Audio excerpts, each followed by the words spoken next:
যদি দেখায়, আমাকে যদি ক্যামেরায় যদি দেখায়, ববি হাকিমও আমাকে চেনে, মদন মিত্রও আমাকে চেনে।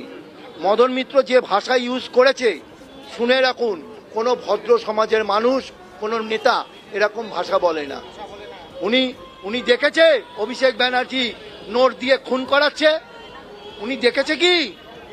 টাকাটা ওনার অভিযোগ, অভিযোগ আমরাও দেখিনি। দাঁড়ান, আপনারা দেখেননি তো অভিষেক ব্যানার্জি এরকম ঘটনা করেছে? আপনারা কোনোদিন জেনেছেন? একমাত্র কে বলেছে? ওই মাতাল মদন মিত্র। সারাদিন ধরে মদ খায়, সারাদিন মদ খায়। মদন বাবু, আমাকে দেখুন, আমি কালীঘাটের মিঠু বলছি। আপনি যে বদনাম করেছেন, আপনাকে জবাব আমরা আগামী দিনে দিয়ে দেব। এখন তো উনি 82 নম্বর ওয়ার্ডেরও কাউন্সিলর। ববিদার কথা বলছি। ববিদা, আমি মিঠু বলছি। কার ভাই খুব ভালো করে জানেন। আপনাকে বলে রাখলাম, সারা চেতলায় ববি হাকিম যেভাবে তুলেছে, আপনারা বললে বিশ্বাস করবেন না। 114, 113 বলে একটা। তখন কর্মীরা কেন রুখে দাঁড়ায়নি? আমরা বলছি, আপনারা তো সাধারণ মানুষ, গরিব মানুষ। শুনুন, তখন ক্ষমতা কি? মমতা ব্যানার্জির পাশে থাকি। দাঁড়ান, আমাকে বলতে দিন। মমতা ব্যানার্জির পাশে থাকি। আমরা কিছু বলতে যাব, ডাইরেক্ট বলে দেবে দল করতে হবে না, চলে যাও। আজকে এই যে ভরাডুবির জন্য, নিজেকে বাঁচাবার জন্য, জেলের মধ্যে না থাকার জন্য ওই ঋতব্রতদের সঙ্গে হাত মিলিয়েছে।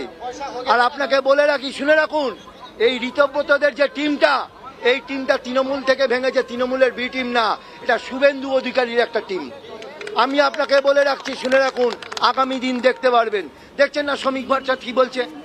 ডাইরেক্ট বিজেপিতে নেওয়া যাবে না। সত্যি বলছি তো, আপনাদের প্রেসেই কিন্তু আছে। কি বলেছে?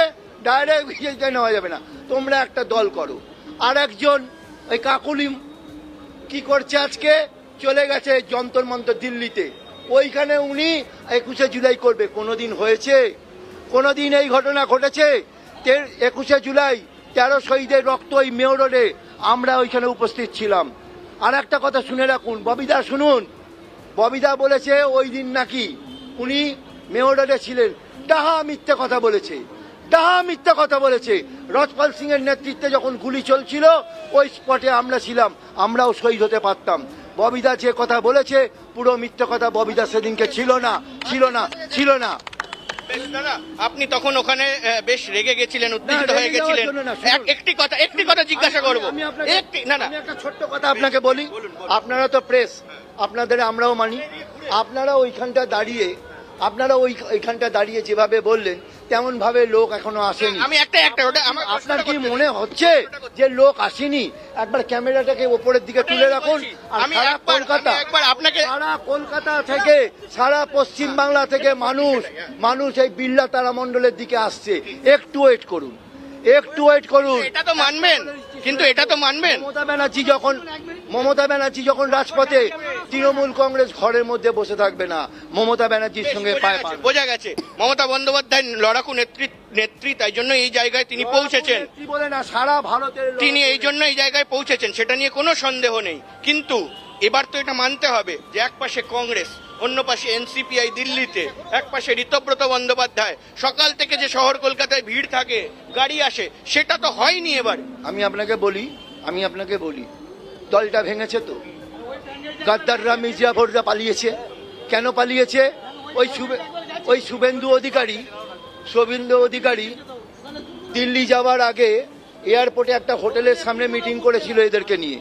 আমি একটা কথাও কিন্তু মিথ্যে কথা বলছি না। হোটেলে মিটিং করেছিল, ওই মিটিংয়ে বলে দিয়েছে, আমরা মমতা বন্দ্যোপাধ্যায়, অভিষেক ব্যানার্জিকে চাই না বাংলায়। তোমাদের যদি বাঁচবার যদি চেষ্টা না করো, আমি কিন্তু ফাইল ধরে টানবো। আবার জেলে যাবে তো। এটা কি সত্যি বলেছে? বলেছে তো। আজকে দুদিন আগে ববি হাকিম কত কথা বললো শুভেন্দুর নামে। হঠাৎ শুভেন্দু ভালো হয়ে গেল। শুভেন্দুদা আজকে অনেক ভালো ওনার কাছে। তাই তো মদন মিত্র দুদিন আগে কি বলেছিল? মমতা দি যেখানে আমি সেখানে, আমার নাম মদন মিত্র। সেই মদন মিত্র আজকে কি কথা বলেছে? গতকালের ঘটনা, গত পরশুদিনের রাত্রিবেলার ঘটনা। উনি না যে ভাষা বলেছে, সেই ভাষা কিন্তু তৃণমূলের কর্মীরা কখনো ক্ষমা করবে না। কখনো ক্ষমা করব না এই কথা। যে মদন মিত্রকে আমরা জানতাম যে দিদিকে ছেড়ে যাবে না, সেই মদন মিত্র সব থেকে বড় গাদ্দারি করে গেছে। তাই আমরা বলি, আমরা সময় খুব কম আছে, আমরা একটাই কথা বলি, আমাদের দিদি শিখিয়েছেন বাঁচতে গেলে লড়তে হবে, লড়াই করে বাঁচতে হবে। বেশ, এই লড়াই এই মুহূর্তে তৃণমূল কংগ্রেস কর্মী সমর্থকরা তারা করছে। আমার সঙ্গে সুচেতা রয়েছে এই মুহূর্তে। সুচেতা, আমরা একটু অন্যদিকেও যাই। আমরা কথা বললাম, বেশ উত্তপ্ত জনতা ছিল, সেখান থেকে আমরা কথা বলে বিষয়টাকে ক্লিয়ার করলাম। এবং তার পাশাপাশি কিন্তু এই মুহূর্তে তৃণমূল কংগ্রেসের কর্মী সমর্থক তারা ভিড় জমিয়েছে এবং একেবারে বলা যায় যে অন্যবারের মতো না হলেও আস্তে আস্তে শহর কলকাতায় ভিড় জমতে শুরু করেছে। একেবারে তাই অনির্বাণ, সেই ছবিও আমরা দর্শকদের দেখাচ্ছি এবং সেই ছবি আমরা তোমাদের মাধ্যমে দর্শকদের কাছে পৌঁছে দিচ্ছি। সেখানে যারা উপস্থিত হয়েছেন তাদের ঠিক কি বক্তব্য সেটাও কিন্তু তোমাদের মাধ্যমে আমরা দর্শকদের কাছে পৌঁছে দিচ্ছি। এবং আজকে যারা এখানে এসেছেন, অর্থাৎ এই বিড়লা তারামণ্ডলের সামনে যারা এসেছেন, তারা যে মমতা বন্দ্যোপাধ্যায়কে ভালোবেসে, তার দলকে ভালোবেসে এসেছেন সেটা অন্তত স্পষ্ট। আরও বেশ কয়েকজনের সঙ্গে একটু কথা বলো, তাদের ঠিক কি বক্তব্য, তারা ঠিক কি বলতে চাইছেন, সেগুলো আমরা দর্শকদের সামনে তোমাদের মাধ্যমে পৌঁছে দিতে চাই। একেবারে জুলেখা, দেখো এই মুহূর্তে স্টেজের সামনে কিন্তু ধীরে ধীরে ভিড় বাড়ছে, পাশাপাশি এই দিকেও ভিড় বাড়ছে। দিদি, আপনি কোথা থেকে এসেছেন? পূর্ব মেদিনীপুর চণ্ডীপুর বিধানসভা থেকে। দিদির বক্তব্য শুনতে আপনি প্রত্যেক বছর আসেন? হ্যাঁ, প্রত্যেক বছর আসি দিদির বক্তব্য শুনতে। এই বছর কি আলাদা দেখছেন? কারণ আগের বছরের মতো তো ভিড় এই বছরে দেখা যাচ্ছে না। দিদির কাছেই ভিড় হবে, আমরা কর্মীরাই দিদির কাছেই থাকবো। কারণ দিদি তো টিকিট দিয়েছিল, ভালো মন্দ বিচার দিদি সব কিছু করে। দিদি ছাড়া আমাদের গতি নেই, দিদি ছাড়া আমাদের কোনো পদ নেই। আপনারা তো নিচু স্তরের একেবারে কর্মী সমর্থক, আপনাদের এলাকায় কি ছবি দেখতে পাচ্ছেন, সেখানে কি দেখা যাচ্ছে? দিদির ছবি দেখছি, আর কোনো ছবি দেখছি না। অলরেডি তো তৃণমূলের ভাগ দেখা যাচ্ছে। কোনো ভাগ নেই। এই ভাগটা যদি ভোটের আগে হতো তাহলে ভালো হতো। দিদি তো বিধানসভায় টিকিটগুলো দিয়েছিল, তখন বলতে পারছিল না যে দিদি ভালো নয়, অভিষেক দাদা ভালো নয়। দলকে যদি ভালোবাসে তাহলে দলের ভালো মন্দ বিচারটা ভোটের আগে করলেই ভালো হতো, ভোটের পরে কেন করলো? ভালো মন্দ দিদিই ভালো, আমাদের কাছে কর্মীদের কাছে দিদি ভালো। কারণ কর্মী না করো স্বার্থের জন্য দল আপনি কি আজকে এসেছেন শুধুমাত্র দিদির জন্য? অভিষেক বন্দ্যোপাধ্যায়কে কতটা ভরসা করছেন? দিদি এবং অভিষেক দাদাকে, আমাদের যুবরাজ অভিষেক দাদা এবং আমাদের জননেত্রী মমতা ব্যানার্জি, উভয়ের জন্য আমরা এসেছি। আপনি কোথা থেকে এসেছেন? এই বজবজ থেকে এসেছি।